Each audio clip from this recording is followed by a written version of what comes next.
Toute l'équipe de Yata tient à remercier ses partenaires, Kiun, Tonkam, Kurokawa et Taifu, et un grand merci à Japan FM, Total Manga et le Journal du Japon pour leur soutien sans faille.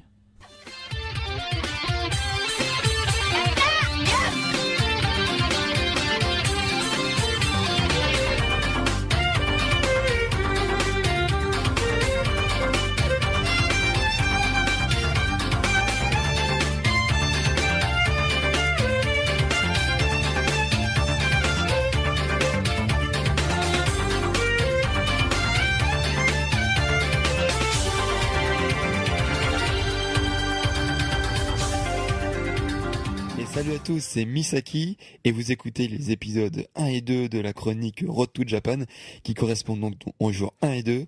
Et si j'ai une voix de défoncé, c'est normal, c'est parce que je suis vraiment défoncé.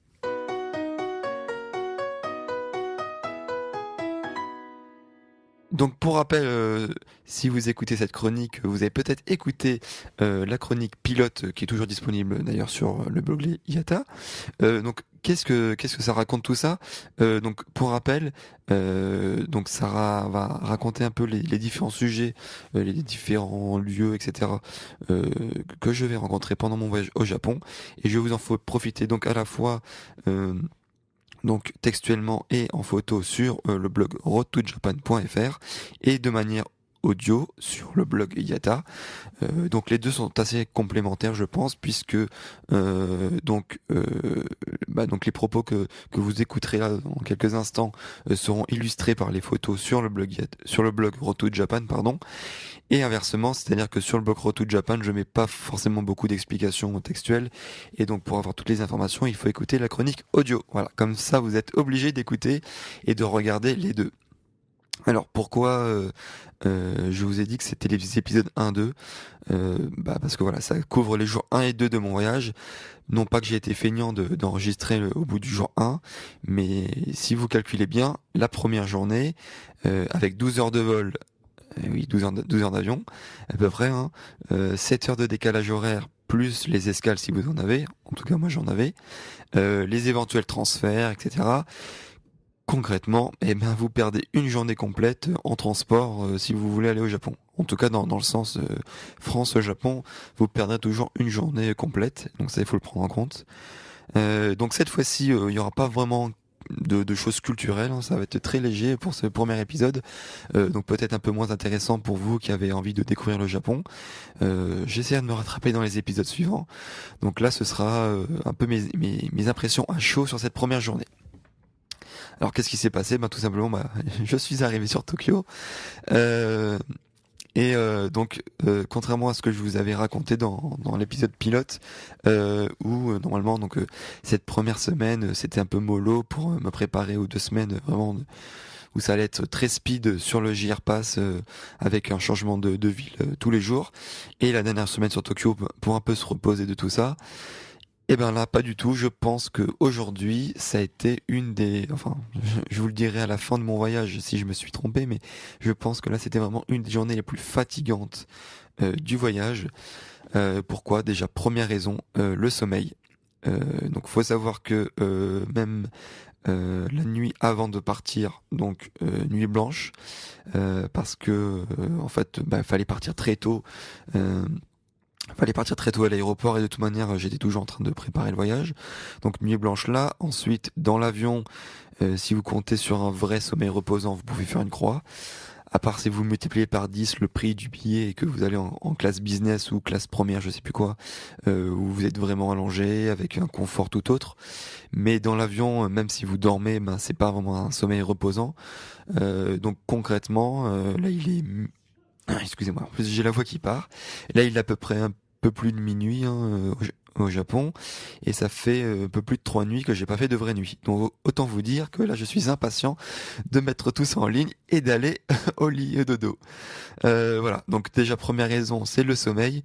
Voilà, donc sans compter que donc on arrive, en tout cas moi dans mon cas, on arrive au Japon à peu près à 4h30 du matin et on est déjà crevé, mais il faut enchaîner et tenir sur une journée complète au Japon, puisque il faut pas tomber dans le piège des débutants, c'est-à-dire on arrive, on dépose le bagage à l'hôtel et on est un peu fatigué, on dort plusieurs heures dans l'après-midi et après on se réveille et on est complètement décalé on n'est plus fatigué du coup quand faudrait vraiment dormir.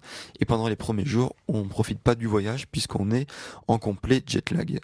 Donc de toute manière, le jet lag, vous l'aurez un petit peu, mais voilà, il faut quand même respecter dès le début les bons rythmes de jour-nuit si vous voulez pas avoir des problèmes et perdre du temps important sur votre voyage. Voilà. Deuxième facteur qui a fait que cette journée était vraiment très fatigante, c'est la chaleur. Je ne sais pas si vous vous imaginez, vous connaissez le sud de la France avec la chaleur sèche, tout ça, très agréable. Enfin, ça dépend. Là, c'est pas du tout ça. C'est le contraire. C'est-à-dire que vous quittez Paris où il fait à peu près 15 degrés, vous arrivez à Tokyo où dès 4h30 du matin il fait 27 degrés avec une chaleur très humide. Donc, c'est-à-dire que vous transpirez tout le temps, vous avez l'impression d'étouffer et donc il est que 4h30 du matin quand vous ressentez tout ça. Autant vous dire que quand ça monte jusqu'à 34 dans l'après-midi, vous vous sentez voilà. Surtout quand vous êtes un peu fatigué, c'est vite fait ça augmente la fatigue.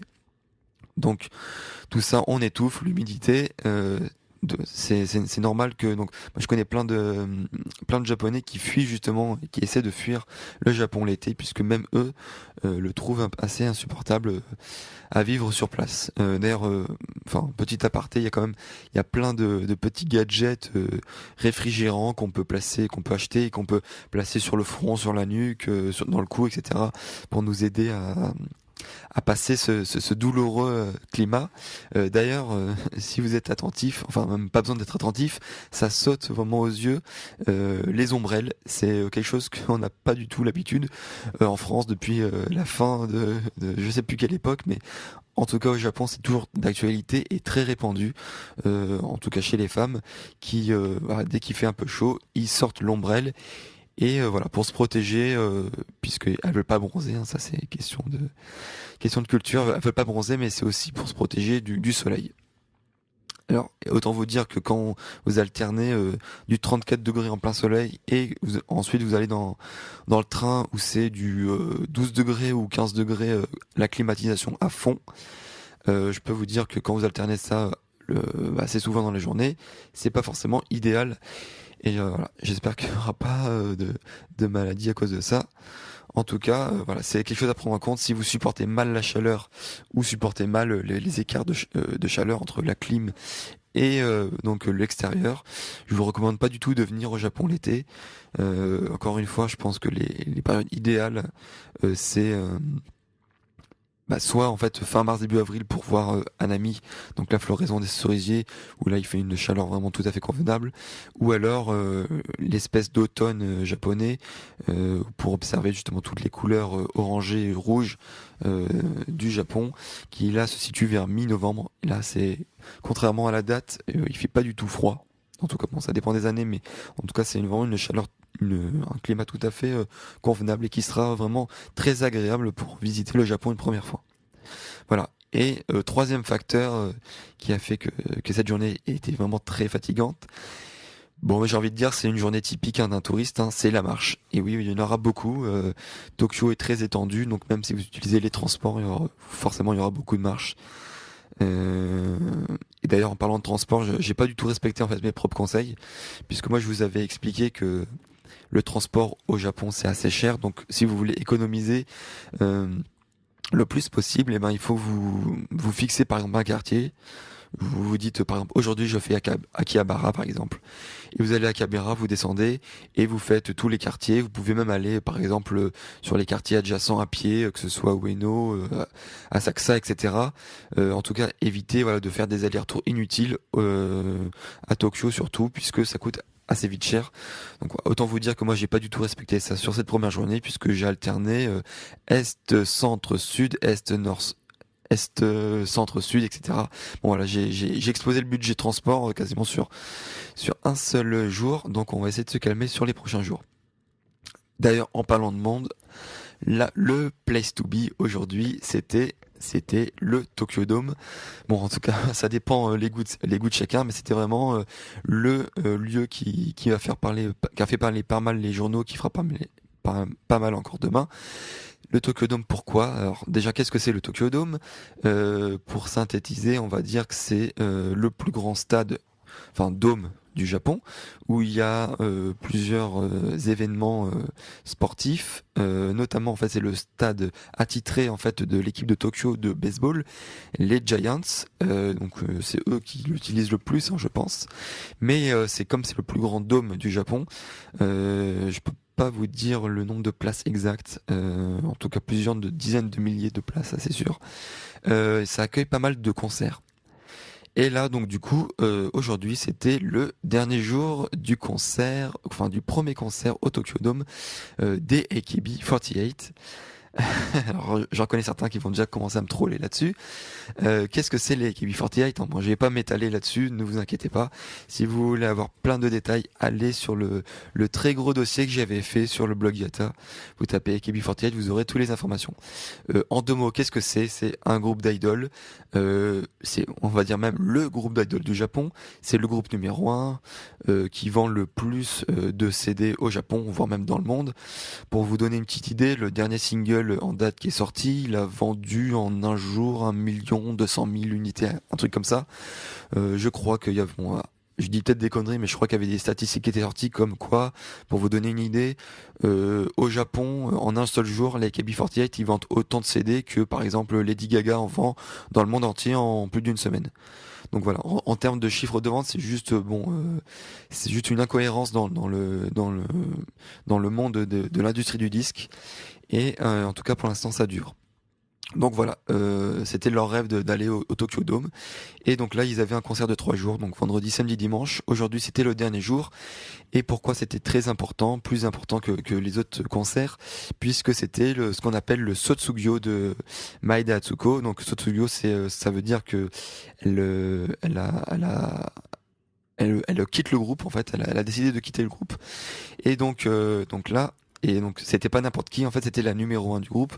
Donc bon voilà, ça a fait pas mal les titres, ça chamboule un peu l'organisation du groupe.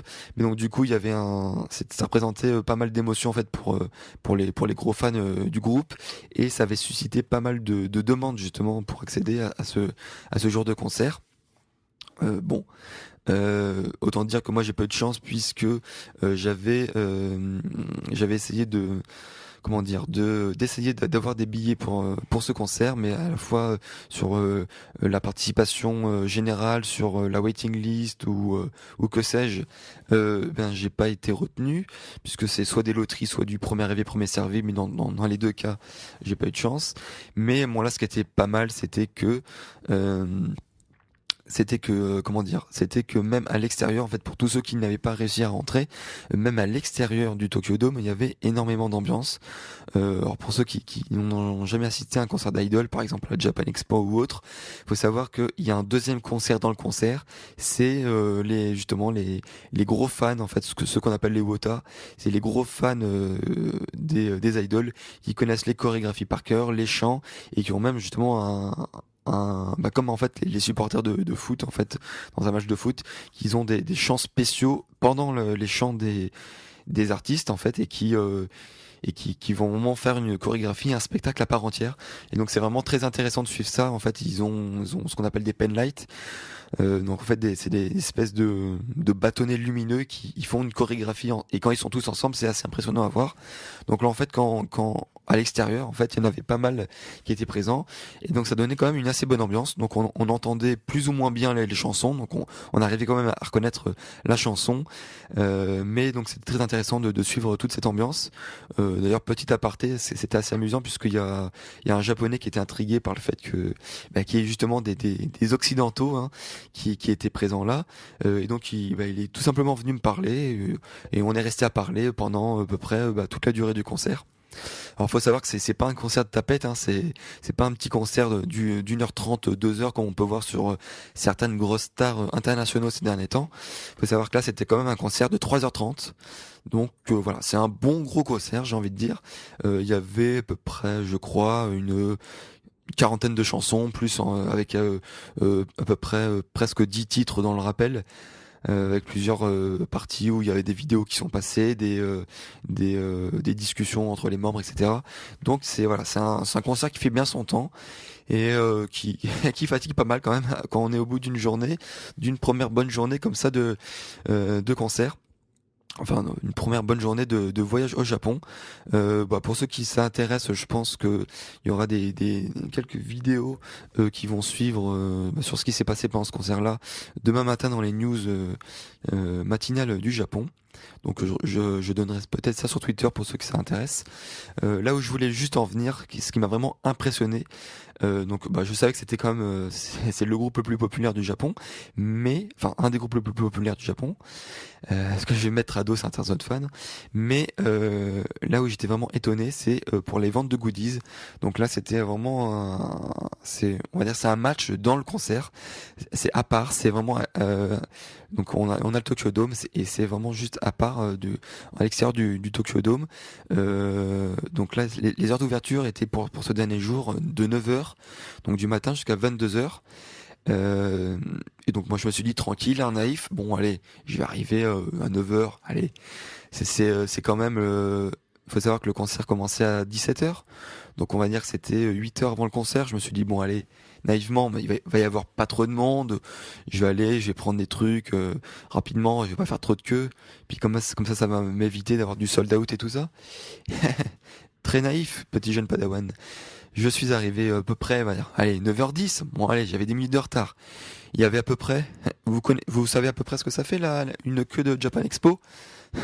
C'est loin de ça. On va dire, vous avez rien vu puisque déjà à 9h, dès l'ouverture des boutiques, tout simplement, il y avait à peu près, bon, allez, 4 heures de queue. J'ai demandé un des gars de la sécurité combien de temps il y avait. Il m'a dit oui, bon, à peu près 4 heures. J'ai fait ok, bon, je vais vous laisser, salut, bye bye.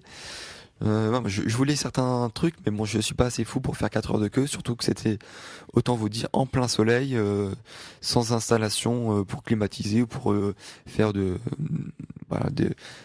quelque chose pour rafraîchir un peu les files d'attente. Donc voilà, ça allait dans tous les sens, hein. Si vous regardez un peu le blog, je crois que j'ai mis quelques photos qui peut illustrer un peu ça. Donc là, vous avez une petite partie de la queue où vous voyez, donc après, ce que vous voyez pas, c'est que ça fait des serpentins, ça descend, ça remonte, ça tourne, ça va là. Et donc voilà, 4 heures de queue juste pour, dès l'ouverture, pour acheter certains articles exclusifs pour le concert. Voilà. Donc autant vous dire que après moi, j'ai été voir sur les autres boutiques dans Tokyo, que ce soit à Harajuku, en redescendant vers Shibuya, c'était pareil. Voilà, il n'y avait pas les goodies du concert, mais c'était plein à ras-bord avec les queues qui débordaient de la boutique. Donc autant vous dire que j'ai pas insisté. Mais si vous êtes aussi sur le blog Road to Japan, vous avez quand même vu que sur mes petits trophées trophées de guerre, que j'ai quand même ramené pas mal de choses. Et c'est que en fait, il fallait être malin un peu. C'est que en fait, outre cette la première boutique où il y avait 4 heures de queue, en faisant un peu le tour du Tokyo Dome, en fait, il y avait une autre boutique où là, il y avait juste personne. Donc voilà, c'était un peu incompréhensible. Je ne sais pas pourquoi, je ne l'explique pas encore aujourd'hui. Il y avait personne, donc j'ai pu prendre quasiment tout.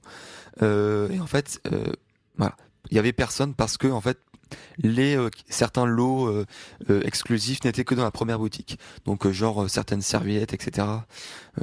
Étaient que dans la première boutique et c'était ce qui parle plus vite.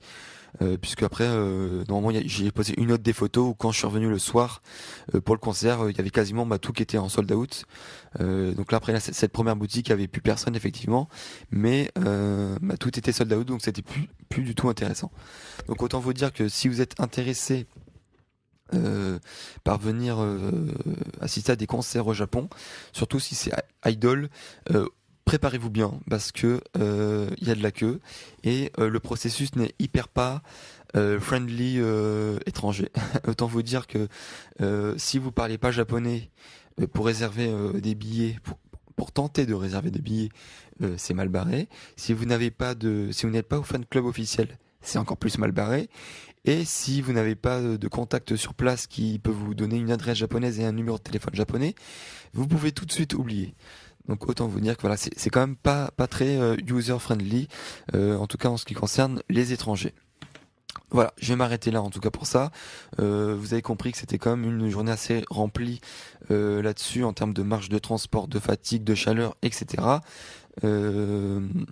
Petite parenthèse pour dire que voilà, en dehors de tout ce qui concerne AKB, etc., j'ai pu visiter dans le sud de Tokyo en fait une sorte de mini Matsuri. Donc en fait c'est une sorte de fête d'été qui sont là vraiment pour détendre ceux qui sont en vacances, les enfants, les moins enfants. Et donc là il y avait une sorte de petite fête foraine avec diverses attractions à faire. Et en fait celle qui avait attiré mon œil en fait qui m'avait attiré avant que je parte au Japon, c'était une espèce de toboggan long de 18,5 mètres de long de Evangelion, donc en fait de la personnage de Ayana Mirai et donc en fait c'était juste pour s'amuser en fait. Il y a un processus assez particulier pour le descendre. Ensuite, on obtient son petit certificat comme quoi on a réussi à descendre ce toboggan. Donc voilà, c'est assez marrant.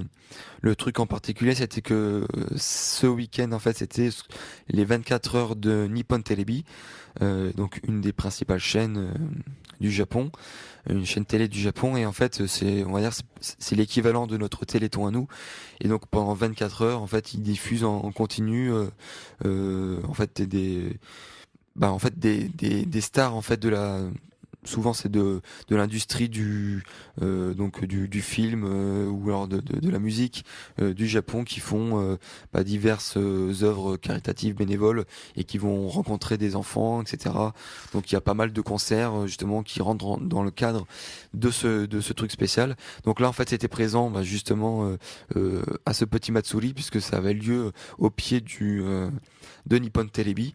Donc il y avait pas mal de choses en plus à faire, donc ça donnait pas mal d'ambiance. Voilà. Donc il y avait quand même pas mal de choses à faire pour cette première journée. En tout cas, moi je suis crevé. Demain, il y aura un peu plus de choses, un peu plus de choses culturelles sur le Japon qui pourraient vous donner des idées à visiter plus tard.